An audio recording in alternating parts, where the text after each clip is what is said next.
Hello everyone, welcome to the Ichimoku Charts.com daily analysis for the US dollar index for Wednesday, February the 17th, 2010.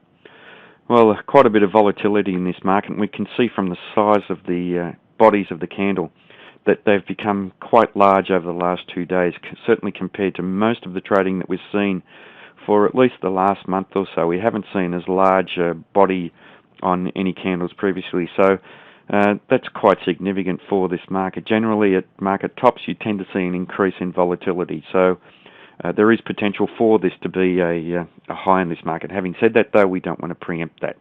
So it's just something that we need to consider.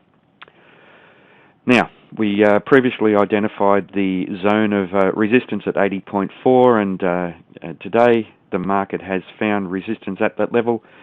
Slightly closed above that level. There was a small amount of downside price rejection as the market traded up above there, and certainly not a convincing close up above that level. We also have this zone now extending up to around 80.7, and we can see that there was strong downside price rejection as the market traded up into that level. So very strong resistance overhead.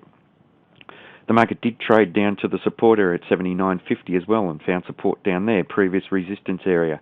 And we can see here there was upside price rejection previously here. So that is a very strong level for this market. So this market is bound within a range and forming some sort of a pattern, not an easily definable pattern. It's not a megaphone pattern. We have equal lows but higher highs. So that could be significant for the market. If the buyers are steadily accepting prices at 79.50, but they're slightly pushing the market higher each time that it trades above 80.4, failing to close up there, but extending the range that they're trading beyond that area each time, then there probably is a potential for the market to break out to the upside, but we do need confirmation of that. So a breakout up above this region again would be a good confirmation that the trend will continue to the upside. So the trend is to the upside, obviously, with a series of higher highs and higher lows, and now a congestion area.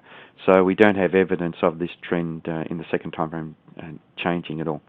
Interestingly, though, as we highlighted before, the Kijun-sen has turned flat, and when that turns flat, it tends to be an attractor of price action. So we do need to be very careful that there is potential for a breakout to the downside below 79.50, and for the market to trade down through the 78.94 region and find support down around the 78.67 level, where the Kijun-sen is. The Tenkan-sen is pointing up very sharply, and that's reflecting the strong upside momentum that the market had today. So that's telling us that there is potential for the market to break out to the upside. So we're getting a lot of conflicting signals here. Basically, I think we just need to sit tight, wait for the breakout in either direction, and if you decide to trade that short term, there could be some potential for that. Now, the market is trading a long way up above the cloud or the Kumo, so we would expect that the market will need to move back towards equilibrium eventually, and the market is trying to find equilibrium. Certainly, in the fast time frame, it's found that equilibrium, not in the medium-term time frame, because it is still trading a fair way above the Kijun-sen. The market is trading above the Tenkan-sen and Kijun-sen, so we have a positive bias. The market is bullish in those medium and short-term time frames, and the Tenkan-sen is above the Kijun-sen, so the market is bullish. So quite a few bullish factors to this market. They probably outweigh the negative factors at the moment. There are some negative factors, however, but not as strong as the bullish. But because we're trading in this congestion area, we do need to wait for a breakout.